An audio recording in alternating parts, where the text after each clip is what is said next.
Saya pernah punya sebuah kisah nyata ini, Bapak dan Ibu. Ini masih poin yang pertama. Saya punya seorang teman dulu ketika kami kuliah. Pada satu pagi beliau pengen meminjam uang. Ketika beliau pengen meminjam uang, saat itu saya tidak punya uang kalau tidak salah. Cuma punya uang 1 juta. Saya tanya, buat apa sih kok pagi-pagi sudah minjem uang gitu? Iya Ustadz. Dia mengatakan iya akhi, bukan ya Ustadz. Dia mengatakan iya akhi. Istri saya mau kelahiran dan ternyata beliau harus dirawat dulu di rumah sakit. Saya harus naruh deposit dulu kan di rumah sakit itu. Deposit itu yang penting karena supaya istri saya nanti dirawat kalau saya sudah menaruh deposit. Depositnya 5 juta. Lalu saya bilang saya tidak punya uang segitu nih, pakai aja uang yang saya ada. Kurang ini ya coba nanti kita cari dengan kita ngumpulkan donasi. Kalau dulu di fakultas kami itu kalau ada orang yang sedang butuh, kami bersepakat boleh membuka donasi, membantu mereka yang sedang membutuhkan. Nah, ketika kita membuka donasi ya kumpulnya nggak terlalu banyak, ya wajar sesama mahasiswa yang tentunya juga punya kebutuhan masing-masing. Makanya kemudian pada waktu itu tiba-tiba handphonenya itu bunyi. Pada saat itu beliau sudah punya handphone merek lama lah, merek yang dulu merek jadul. Yang mana beliau ngangkat teleponnya, lalu terjadi sebuah dialog. Saya bukan pedagang sarung Pak.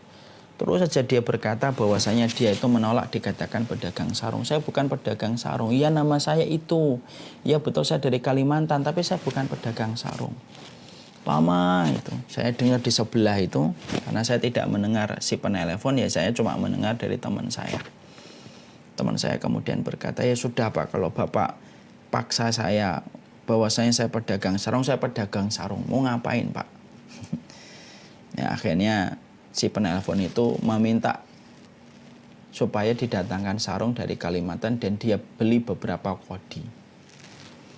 Masya Allah, akhirnya singkat ceritanya, kata teman saya, akhirnya dia nelpon saudaranya, suruh ngirimkan itu sarung yang diminta oleh beliau, dan ternyata ada, terjadi transaksi, kemudian ditransfer pembayarannya, Masya Allah. Setelah beberapa hari, 1 pekan atau 10 harian gitu, beliau ini cerita sama saya, antum, akhi ingat gak saya pagi-pagi ketika mau minjem uang gitu?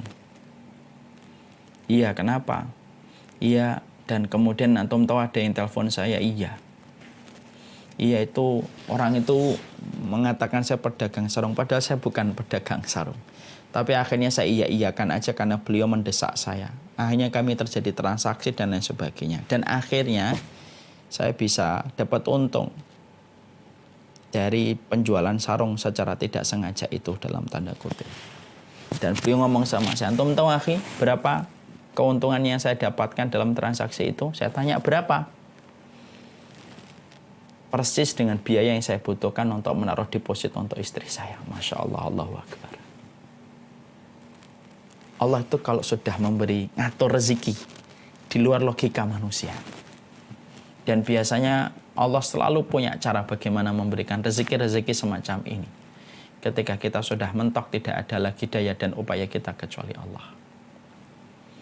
Ya, saya teringat lagi kalau boleh saya sampaikan, karena kisah itu kan kayak malaikat yang bisa memberikan kepada kita pelembut hati.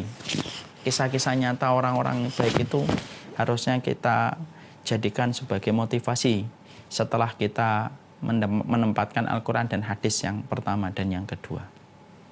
Ini ada yang ceritanya, saya dari ibu saya. Ibu saya ini pernah, beliau itu ketika menceritakan tentang rumah beliau, ketika beliau masih hidup, beliau berkata, ini miliknya ibu, ini miliknya ibu. Kecuali ini, beliau menunjuk ke mesin jahit Singer. Ini kecuali ini anak mesin jahit. Saya tanya, kenapa Bu ini mesin jahit? Ini bukan miliknya ibu. Lah terus miliknya siapa? Miliknya orang yang saya tidak tahu lah. Ibu kok gimana? Ibu ada mesin jahit di sini, tapi ibu tidak tahu. Bukankah ini mesin jahit dari waktu saya kecil? Iya, karena saya tahu itu mesin jahit dulu ketika saya kecil, saya bakar mesin jahit itu. Ya maklum masih kecil. Main-mainan korek saya bakar, kata ibu. Tapi kata ibu, memang, tapi ini bukan mesin jahit kamu. Bukan mesin jahit kamu. Ya. Lalu beliau menceritakan gimana kok mesin jahit itu bukan miliknya beliau. Beliau kemudian berkata, pada satu waktu ibu lagi butuh uang. Dan tiba-tiba pikiran ibu adalah menjual mesin jahit Singer itu. Karena ibu juga sudah tidak bisa dan tidak kuat lagi jahit. Nah, ibu pengen jual itu. Ketika ibu mau jual mesin jahit itu, tiba-tiba diketok pintu rumahnya ibu. Dan ketika saya buka, ternyata ada orang yang berkata, ibu jualan mesin jahit gitu. Ibu sempat bingung. Saya ini baru punya pikiran dan belum mengiklankan dan belum ngomong ke siapapun. Kok orang ini sudah tahu ya kalau saya ini jualan mesin jahit? Karena sempat penasaran, tapi karena saking butuhnya untuk segera menjual mesin jahit itu, penasarannya itu hilang. Dengan beliau langsung menawarkan mesin jahit. Betul Pak, ini mesin jahit yang saya pengen jual. Saat saya pernah cerita ini ke Bapak, saya klarifikasi ke Bapak cross-check dan Bapak mengiyakan. Intinya akhirnya disepakati uang 300.000 terjual. Kata Bapak itu, saat itu saya sempat ingatnya 150.000, tapi Bapak mengkoreksi, enggak, bukan 150.000, 300.000. 100.000 kemudian dibagikan ibu kepada Bapak, 100.000 kepada adiknya ibu, dan 100.000 untuk ibu sendiri. Karena itu lagi ada butuh sesuatu. Ketika sudah disepakati 300.000, orang tersebut langsung bayar. Tapi kemudian pembeli tersebut berkata, Bu, mesin jahitnya biar di sini ya, besok saya ambil. Loh, kata ibu saya, lah jangan Pak, kalau memang Bapak belum bisa mengambil sekarang, uangnya diambil dulu, jangan dikasih dulu. Besok aja ketika sudah diambil sekalian penyerahan uang sesuai dengan kesepakatan. Wah jangan Bu, kata pembeli itu. Jangan Bu, nanti kalau saya bawa lagi uangnya, saya khawatir nanti di luar habis. Nanti saya ambil kok Bu, ini aja terima uangnya, sah, ini sah. Kan ridho dengan ridho, saya sudah ridho. Sekarang Ibu ambil saja uangnya. Tapi Bapak ngambil kan? Iya ya, insya Allah saya ambil, insya Allah saya ambil. Saya nyari dulu Bu, mobil bak terbuka Bu untuk ngambil, kan ini berat Bu, kan kita tahu mesin Singer kan kayak lemari kecil gitu. Akhirnya Ibu nerima. Ketika Ibu kemudian sudah menerima, esok harinya Ibu tunggu tidak pernah datang, lusa tidak pernah datang, pekan depan tidak pernah datang, bulan depan tidak pernah datang, bertahun-tahun sampai Ibu meninggal dunia mesin jahit itu masih ada di rumah dan tidak ada yang mengambilnya. Padahal 300.000 sudah dibagikan oleh ibu. Dengan akad sudah ridho pembelinya untuk memberikan uang tersebut. Masya Allah. Saya itu akhirnya paham ya, Masya Allah ya. Kalau kaum materialistik itu selalu menjelaskan dan menjabarkan konsep rezeki begini, panjang lebar. Nah itu bolehlah kita ambil sebagai teori yang kita pelajari selama tidak bertentangan dengan kitabullah dan sunnah.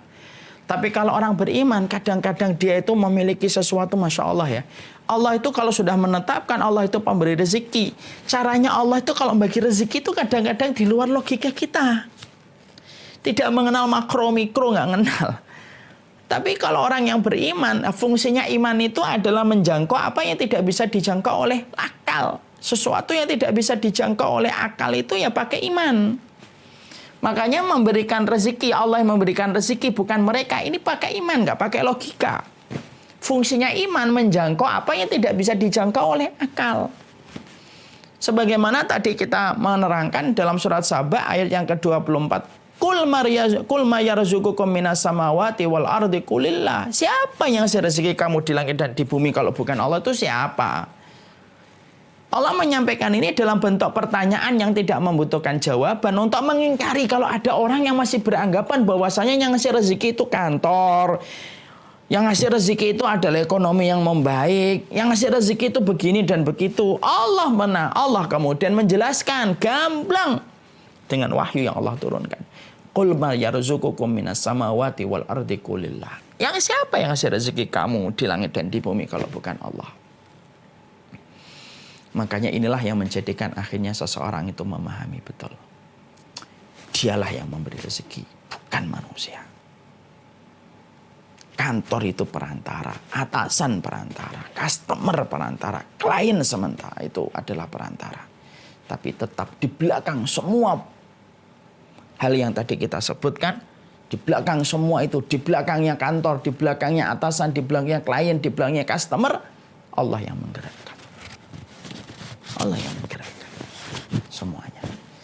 Karena kadang-kadang kita dapati kita datang ke satu warung jauh-jauh ternyata tutup. Tapi tidak jauh dari itu kita akhirnya mendapatkan warung yang akhirnya kita tahu di warung itu juga ternyata enak. Gara-gara warung yang satunya tutup. Allah yang ngatur semuanya.